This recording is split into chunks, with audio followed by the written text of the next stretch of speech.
East India company ने सिराजुद्दौला को battle of Plassey 1757 में हराया था। उसके बाद ईस्ट इंडिया कंपनी ने दीवानी राइट्स ली थी। दीवानी राइट्स मतलब राइट टू कलेक्ट रेवेन्यू।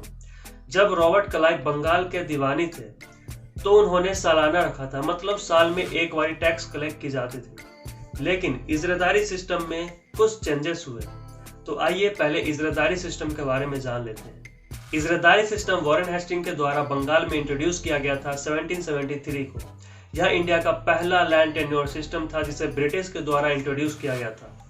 इस सिस्टम में पर्टिकुलर एरिया के टैक्स कलेक्ट करने के लिए बोली लगाई जाती थी और हाईएस्ट बीडर को वे लैंड दे दी जाती थी। वॉरेन हेस्टिंग ने सालाना रखा था, मतलब साल में एक बार टैक्स कलेक्ट की जाती थी, लेकिन फिर वे चेंज कर दिए। वे 5 साल किए और फिर वापस 1 साल पे आ गए। तो इजरादारी सिस्टम अच्छी नहीं थी, इसमें काफी चेंजेस हो रहे थे और एक फिक्स रेवेन्यू जनरेशन नहीं था। तो यह सिस्टम खत्म हुआ जब लॉर्ड कॉर्नवालिस ने परमानेंट सेटलमेंट लेके आए बंगाल, बिहार, उड़ीसा और नॉर्दर्न कर्नाटक में। तो यहाँ से इजरादारी सिस्टम खत्म हो गया था।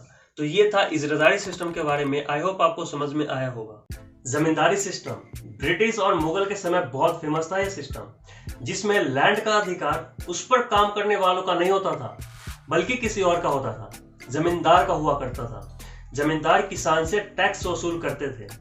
भारत के आजाद होने के बाद यह सिस्टम समाप्त हो गया। तो आइए जानते हैं जमींदारी सिस्टम के बारे में। जमींदारी सिस्टम इंट्रोड्यूस हुआ था बिहार, बंगाल, उड़ीसा और वाराणसी में। बंगाल में जमींदारी सिस्टम से पहले हुआ करता था इजरादारी सिस्टम।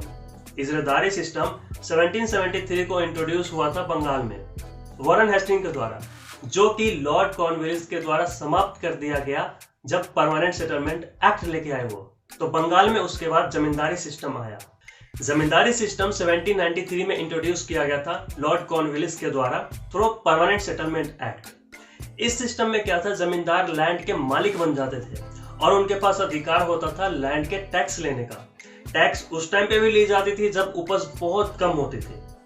इस सिस्टम के आने से पहले क्या था, टैक्स लिया जाता था कैश में, लेकिन आने के बाद यह सिस्टम लागू होने के बाद काइंड में टैक्स लिया जाने लगा। जैसे इस सिस्टम में क्या था, जो उपज हुआ करता था शेयर, उसे 11 पार्ट में डिवाइड किया जाता था और 10/11 पार्ट ब्रिटिश को दिया जाता था और 1/10 पार्ट जमींदार खुद अपने पास रखते थे। तो इस सिस्टम के साथ कुछ इशू था, तीनों के साथ, जमींदार के साथ, किसान के साथ और कंपनी के साथ भी। तो आइए जानते हैं किसान के लिए क्या इशू था। इसमें जो टैक्स लिया जाता था वो बहुत हाई हुआ करता था। कभी कभी किसान टैक्स चुकाने के लिए कर्ज लिया करते थे और टैक्स न दे पाने पे उन्हें जमीन से बेदखल कर दी जाती थी। और जमींदार के लिए क्या इशू था, उनके लिए भी ये पे करना बहुत डिफिकल्ट हो गया था और वो पे नहीं कर पाते थे तो उनसे जमींदारी ले ली जाती थी। लेकिन कंपनी के लिए इशू कैसे बन गई, आइए जानते हैं। 19वीं सेंचुरी से पहले डेकेड तक खेती का धीरे धीरे विस्तार हुआ, मतलब बाजारों में कीमतें बढ़ी, जमींदारों की इनकम भी बढ़ी, लेकिन इससे कंपनी का फायदा नहीं हुआ। क्यों? क्योंकि कंपनी फिक्स कर चुकी थी टैक्स। अगर यील्ड ज्यादा भी होती तो वे टैक्स बढ़ा नहीं सकते थे। तो यहाँ पे ये प्रॉब्लम था कंपनी के साथ और यही था जमींदारी सिस्टम के बारे में।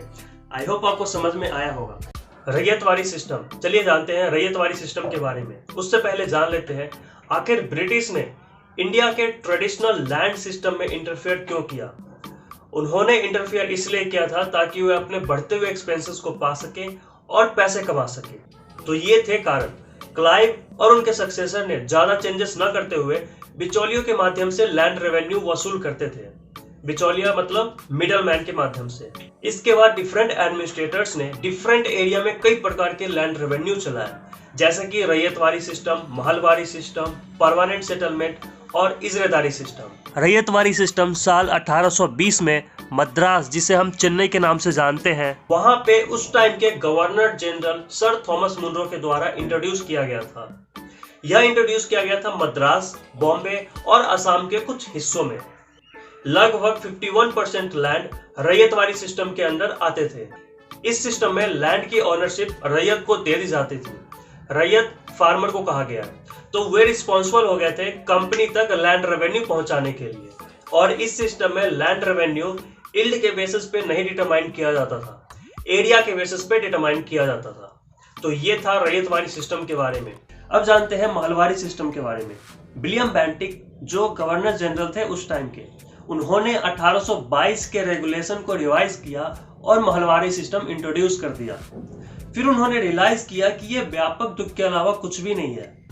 फिर लंबे समय के बाद 1833 में बेंटिक की सरकार ने एक नया नियम लेके आए और फिर महलवारी सिस्टम इंट्रोड्यूस हुआ 1833 में हॉल्ट मैकेंजी और रॉबर्ट मार्टिन बर्ड के द्वारा। यह सिस्टम इंट्रोड्यूस हुआ था आगरा अवध में और फिर इसे धीरे धीरे फैला दिया गया मध्य प्रदेश और पंजाब में। इस सिस्टम में लैंड को डिवाइड किया जाता था महल में और हर एक महल में एक और एक से ज्यादा विलेज कंप्राइज करता था और हर एक विलेज से एक रिप्रेजेंटेटिव को इलेक्ट किया जाता था जो टैक्स ब्रिटिश तक पहुंचाता था और उस रिप्रेजेंटेटिव को कहते थे लंबरदास। इस सिस्टम में भी टैक्स बहुत ज्यादा लिया जाता था और जो टैक्स लिया जाता था 5%, उसे हम कहते थे पंचतंत्र। लेकिन इस सिस्टम में लैंड की ऑनरशिप राइट किसान के पास ही हुआ करती थी। तो ये था महलवारी सिस्टम के बारे में।